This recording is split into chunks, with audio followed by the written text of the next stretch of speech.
नमस्कार बच्चों, स्वागत है आप सभी का द पॉलिटिकल क्लासेस के यूट्यूब चैनल पे। तो आज हम लोग पढ़ेंगे era of one party dominance, यानी कि एक दलीय प्रभुत्व का जो दौर था सीयूईटी यूजी डोमेन के लिए। और जो 12th बोर्ड के बच्चे हैं वो भी इसको देख सकते हैं, उनके लिए भी बेनिफिशियल है। ठीक है बच्चों, era of one party dominance की अगर हम बात करें, हमारा चैलेंजेस ऑफ नेशनल बिल्डिंग हो गया है, उसके कुछ एमसीक्यूज भी चले गए हैं। आज हम लोग era of one party dominance देखेंगे। तो जब स्वतंत्रता मिली 1947 में, उसके बाद क्या चल रहा था, क्या चीजें चल रही थी, कैसे चीजें हम लोग वैल्यू कर रहे थे और कैसे one era of one party dominance आ जाता है।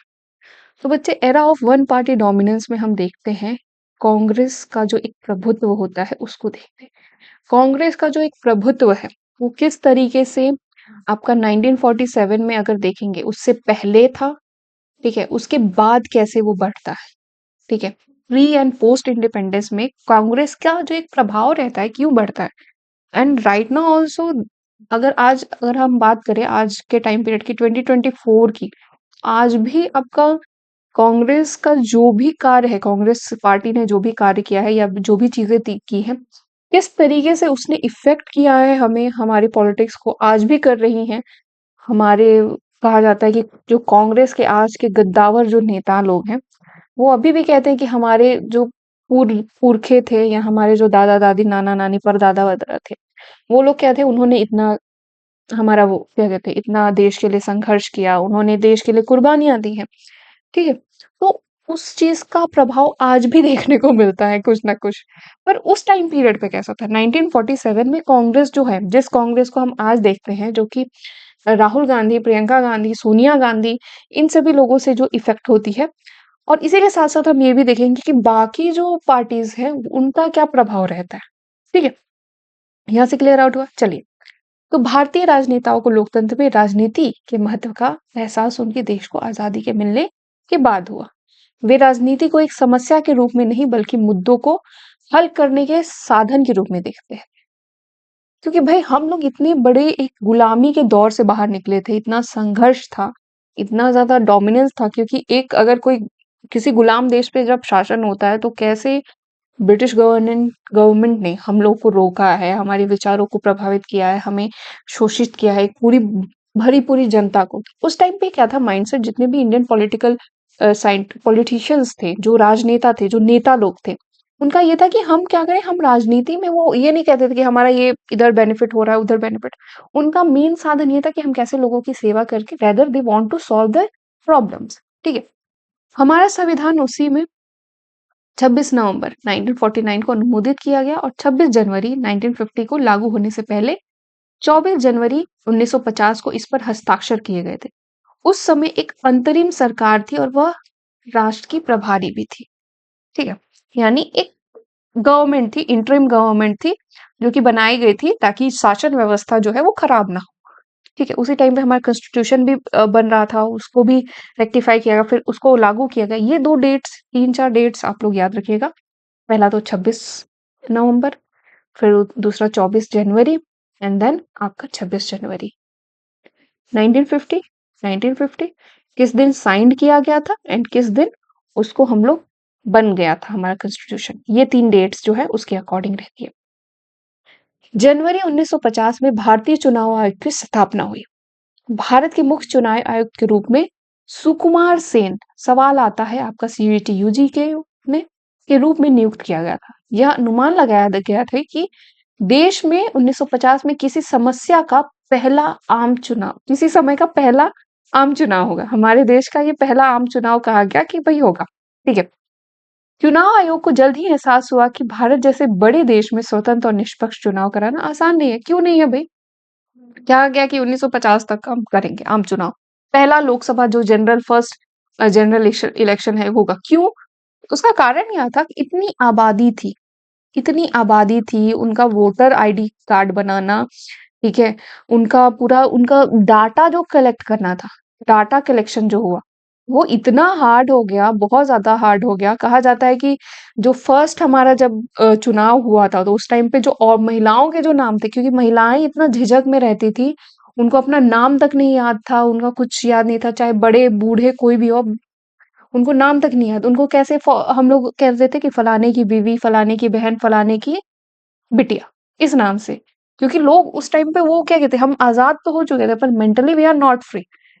उस चीज के लिए ये बड़ा मुश्किल हो गया। स्वतंत्र और निष्पक्ष चुनाव कराने के लिए इस आयोग ने चुनावी जिला लाइनों का मसौदा तैयार करने और सभी पात्र मतदाताओं के साथ एक मतदाता सूची बनाने का किया गया कि भाई एक creation of N electoral roll with the eligible voter. भाई वो वोटर देने की भाई एक भी है ना कि 18 साल होनी चाहिए या 21 साल होनी चाहिए।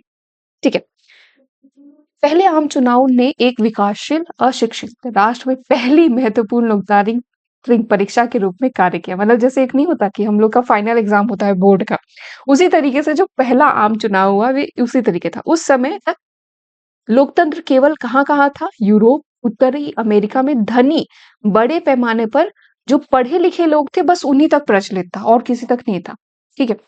2 बार देरी के बाद 2 बार क्या हुआ? इलेक्शंस को पोस्टपोन किया गया। आखिरकार चुनाव अक्टूबर 1951 से फरवरी 1952 तक हुआ। तो अगर आपसे पूछा जाए कि पहला आम चुनाव कब हुआ था, तो आप इसको अक्टूबर 1951 से 1952 दोनों कार्यकाल जो होंगे, दोनों को याद रखिएगा। और जब आप बोर्ड के एग्जामिनेशन में लिखेंगे भी आंसर, तो इस पे नोट डाउन कीजिएगा। और एक और चीज याद रखिएगा, जितने भी बच्चे जो लोग बोर्ड में अपीयर हो रहे हैं, ठीक है, जो बोर्ड का एग्जाम देंगे या प्री बोर्ड हो देंगे, प्री बोर्ड जब आपका होगा शायद अभी क्या कहते हैं दिसंबर या जनवरी में एक होगा प्री बोर्ड। ठीक है। पॉइंट्स में लिखिएगा। ठीक है। अगर 8 नंबर का है क्वेश्चन, 8 नंबर में आप कितने लाइन पॉइंट्स लिखेंगे? आप कम से कम 8 पॉइंट लिखिए। 8 पॉइंट में क्या होगा? 8 पॉइंट में आपकी कम से कम 4 जो लाइन्स होनी चाहिए, 4 लाइन्स तो होनी ही चाहिए। इस तरीके से लिखिए। ठीक है। और मेन पॉइंट्स को हाईलाइट कर दीजिए, जैसे कि अक्टूबर 1951 से 1952 तक क्या हुआ? चुनाव हुआ। हालांकि क्योंकि देश के अधिकांश हिस्से में जनवरी 1952 में मतदान हुआ, इस चुनाव को हम लोग क्या कहते हैं बच्चे? हम लोग 1952 का चुनाव जो होता है वो भी कहते हैं। ठीक है। मतलब इस चुनाव का अगर कहीं पर भी आपसे पूछा जाए 1952 के रूप में, क्योंकि खत्म उसे हुआ। चुनाव प्रचार, मतदान और मिलान 6 महीने में समाप्त हो गया। मतलब कि जो भी टैली करना था, वोटिंग जो भी हुई, जो भी चीजें हुई, वो इसी तरीके से की गई। ठीक है। भारत में 1952 का आम चुनाव दुनिया भर में लोकतांत्रिक विकास में एक महत्वपूर्ण मोड़ साबित हुआ, क्योंकि सब लोग क्या कह रहे थे कि भाई कभी नहीं हो पाएगा, कभी भी नहीं हो पाएगा। हम लोग कभी भी एक लोकतांत्रिक देश नहीं बन पाएंगे, हम लोग कभी अपने आप को स्टैब्लिश नहीं कर पाएंगे, ऐसे था। 1990 के अंत में चुनाव आयोग ने ईवीएम का उपयोग शुरू कर दिया कि भाई हम ईवीएम का इस्तेमाल करेंगे। 2004 में पूरा जो अगर एक सवाल भी आया था, कल मैंने सॉल्व करवाया था, उसको ध्यान रखिएगा। 2004 तक पूरा मामला ईवीएम पे आ गया। इससे पहले किस पे होता था? बैलेट पेपर होता था। ठीक है। बॉक्सेस होते थे, पेपर पे होता था। पेपर पे आपका बना रहता था, ऐसा ऐसा रहता था पूरा। ठीक है। अभी भी होता है, अभी भी जैसे जो नगर पंचायतों के चुनाव होते हैं वो इसी तरीके से होते हैं, पेपर के थ्रू ही। ठीक है। ऐसे होता था, ऐसे पेपर पूरा बना रहता था, यहाँ चुनाव चिन्ह रहता था। ठीक है। सब चुनाव का, और यहाँ पे आपको स्टैंप मारना था, आप किसको वोट देना चाहते हैं उसको। ठीक है। पर 2004 तक लोकसभा के जो जनरल असेंबली के जितने भी चुनाव थे वो सभी अब ईवीएम पे हो गया। इसलिए आजकल अभी कहा भी जा रहा है ईवीएम की चोरी, ईवीएम की चोरी। ठीक है। अब यहाँ से हमारा नया मोड शुरू हो रहा है। ये तो अभी हम लोग बैकग्राउंड देख रहे थे कि भाई ये बैकग्राउंड था उस टाइम पीरियड का, ये चीजें हो रही थी। ये अब यहाँ से शुरू होता है। तो Congress dominance in the first 3 general election, पहले 3 आम चुनाव में क्या हुआ? पूरी तरीके से कांग्रेस का दबदबा रहा। क्यों रहा? क्या कारण था रहने का? ठीक है, उसको भी देखते हैं। जैसा कि अक्सर कहा जाता है कि कांग्रेस पार्टी ने राष्ट्रीय आंदोलन, जो राष्ट्रीय हमारा आंदोलन था, नेशनल मूवमेंट था, की विरासत को आगे बढ़ा। इसलिए पहले आम चुनाव के नतीजे किसी के लिए आश्चर्य की बात ही नहीं थे कि अरे ये जीतना तो ही नहीं, क्योंकि इन्होंने बहुत बड़ी दलीय पे कारण यह राष्ट्रव्यापी संगठन वाली एकमात्र पार्टी थी उस टाइम पे नेशनल। जैसे आज के टाइम पीरियड पे अभी चुनाव आयोग ने कल ही डिक्लेयर किया है कि कौन सी 6 नेशनल पार्टीज हैं। ठीक है, चेंजेस हुए हैं, आप लोग थोड़ा उसको देखिएगा। राज्य के चुनाव लोकसभा चुनाव के साथ साथ हुए और कांग्रेस ने उन दोनों मुकाबलों में भी आसानी से जीत हासिल की। राज्य वाले चुनाव भी त्रावणकोर, कोचिन जो कि अब केवल केरल का हिस्सा है, मद्रास, उड़ीसा को छोड़कर उसने हर राज्य में अधिकांश जो सीटें हैं उसने जीत ली। और यहाँ से क्या हुआ, यहाँ पे अब थोड़ा सा उन लोगों को लगा कि भाई कुछ गड़बड़ है। जब कांग्रेस ने कब 1957 के चुनाव में, 1962 के चुनाव में, 1952 का चुनाव जो है वो ऑलरेडी उनका था। First general election, second general election, third general election में एक दूसरे और तीसरे आम चुनाव में 3/4 सीटें जीती। तो उन्होंने लोकसभा में अपना क्या हुआ, जो उनका स्थान था वो बरकरार रखा। ठीक है, पहला आम चुनाव 1952 में हुआ था, दूसरा आम चुनाव 1957 में हुआ था, तीसरा आपका आम चुनाव 1950 एक मिनट 1962 में हुआ है। ठीक है, तो इसको आप लोग क्या करेंगे, ध्यान रखेंगे, एग्जामिनेशन में ऐसे ही पूछा जाएगा।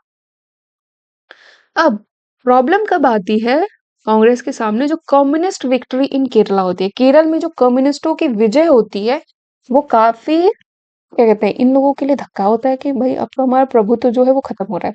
तो मार्च 1957 में जो विधानसभा चुनाव में कम्युनिस्ट पार्टी ने केरल विधानसभा में सबसे अधिक सीटें हासिल की। 5 निर्दलीय उम्मीदवारों ने पार्टी का समर्थन किया, जिसमें से 126 में से 60 सीटें इनकी हो गई थी। राज्य का चुनाव हारने के बाद कांग्रेस पार्टी ने निर्वाचित प्रशासन के खिलाफ मुक्ति संघर्ष शुरू कर दिया, liberation struggle against the election administration. तो यहाँ पे इन लोगों ने क्या, अब इसमें क्या लोचा आया उसको देखिए। संविधान के अनुच्छेद 356 के अनुसार केंद्र में कांग्रेस प्रशासन ने 1959 में केरल की कम्युनिस्ट सरकार को सत्ता से बेदखल कर दिया। इस फैसले में पहली बार संवैधानिक आपातकालीन शक्तियों का दुरुपयोग किया गया। अब आप जानते हैं, आपने इमरजेंसी के बारे में सुना होगा। ठीक है, आर्टिकल 356 जो है वो इमरजेंसी से, ठीक है, इमरजेंसी में किससे, स्टेट इमरजेंसी, कि आप किसी भी भारत के इंडिया में आप किसी भी स्टेट पे क्या कर सकते हो, इमरजेंसी लगा सकते हो। ठीक है, अगर वहां पे वो किसी भी तरीके की इंटरनल डिस्टरबेंस का मिल रहा है मुद्दा तो, ठीक है, या कोई भी अनकॉन्स्टिट्यूशनल जो चीजें हो रही है थ्रू। पहली बार कांग्रेस को जब लगा कि उनके प्रभुत्व पे दबाव पड़ रहा है, तो उन्होंने पहली बार ये जो आपका पावर है इसको पहली बार ही उपयोग किया। कहा जाता है ये उपयोग नहीं, एक तरीके से इस आर्टिकल का दुरुपयोग है। और अभी तक उस टाइम से आप 1959 से लेके अभी तक देखिए तो इस आर्टिकल का काफी जगहों पे दुरुपयोग ही हुआ है स्टेट इमरजेंसी पे। अब यहीं पे आप एक दो चीजें और देख लीजिए। इमरजेंसी में पहला तो आ जाता है स्टेट इमरजेंसी, ठीक है। दूसरा देखिए 352 जो कि नेशनल इमरजेंसी, जिसको कि हम लोग आगे चढ़ के पढ़ेंगे किसमें, आपका इमरजेंसी सॉरी इंदिरा गांधी के रेजिम में पढ़ेंगे। फिर आता है आपका एक 360, ठीक है, जिसको कि हम क्या कहते हैं भाई, जिसको कि हम लोग फाइनेंशियल इमरजेंसी के नाम से भी जानते हैं। ठीक है, तो ये 3 तरीके की इमरजेंसीज जो होती है वो लगती हैं। ठीक है, और पहली बार इसका उपयोग कहाँ पे किया गया था, आपका केरल में किया गया था, वो भी उस सरकार को हटाने के लिए। ठीक है, नेचर ऑफ कांग्रेस डोमिनेंस। अब यहाँ से जब ये चीज हुई तो then we also got to know that there is some kind of dominance through dead by the Congress. ठीक है, एक दलीय शासन केवल भारत में ही नहीं बल्कि अन्य देशों में भी हुआ। एक दलीय शासन का उदाहरण दुनिया भर में कई अन्य दलों द्वारा दिया जाता है, लेकिन इनमें से भारत के अनुभव के बीच एक महत्वपूर्ण अंतर है। ठीक है, यानी one party rule has not just occurred in India बल्कि बहुत सारी जगहों पे। पर यहाँ पे कैसे डिफरेंस हो जाता है, बाकी मामलों में लोकतंत्र को कमजोर करके एक पार्टी का प्रभुत्व जो था वो सुरक्षित किया गया, लेकिन लोकतांत्रिक परिस्थितियों में एक पार्टी ने भारत पे क्या हुआ, शासन किया। ठीक है, और एक बहुत लंबे टाइम पीरियड तक किया। ठीक है, हालांकि कई पार्टियां स्वतंत्र और निष्पक्ष रूप से चुनाव में उभरी, फिर भी कांग्रेस चुनाव दर चुनाव जीतने में सफल रही। बहुत सारी जो पार्टियां हैं वो आई, क्योंकि कांग्रेस को राष्ट्रीय आंदोलन के उत्तराधिकारी के रूप में देखा जाता था। This is the reason Congress party इस असाधारण असफलता की जड़ें स्वतंत्रता संग्राम की विरासत में खोजी जा सकती हैं। जब भी हम आपका Indian struggle for Indian freedom देखेंगे, उसके बारे में पढ़ेंगे, फ्रीडम फॉर स्ट्रगल में इन लोगों का इतना ज्यादा, एक तरीके से आप कहोगे, उपयोग था। इन्होंने इतना इनकी पार्टी के थ्रू इतना ज्यादा, आप दे सकते हो, काम किया गया था कि कहा जाता है कि भाई दे आर द क्या सक्सेसर।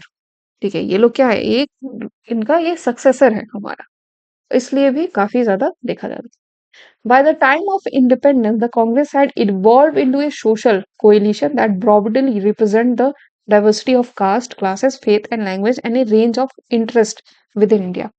अब यहाँ पे एक दो चीजें ध्यान में देने वाली है। स्वतंत्रता के समय क्या था, कांग्रेस पार्टी एक सामाजिक गठबंधन के रूप में काम कर रही थी, जो जितनी भी जातियां थी, वर्ग था, विश्वास था, भाषाएं की विविधता, हितों की श्रृंखला, सब जगह से सबको क्या रखी थी, इसने अपना ये जोड़ के रखा था स्वतंत्रता से पहले। और इसी का फायदा इनको क्या होता है, स्वतंत्रता के बाद होता है, बहुत बड़ा फायदा होता है। ठीक है, क्योंकि लोग कनेक्टेड थे। आज के टाइम पीरियड की तरह लोग उतने अवेयर भी नहीं थे कि क्या चीजें कैसे चल रही हैं। सो दे गॉट टू नो कि भाई इस तरीके से चीजें जो हो रही है वो चलेंगी, तो उसको हमें करना है।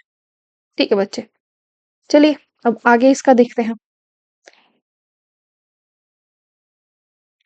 Tolerance and management of factions, गुटों की सहनशीलता और प्रबंधन, ये टॉपिक हम थोड़ा कल इस पे डिस्कशन करेंगे। आज इतना ही मैंने पढ़ाया आप लोगों को।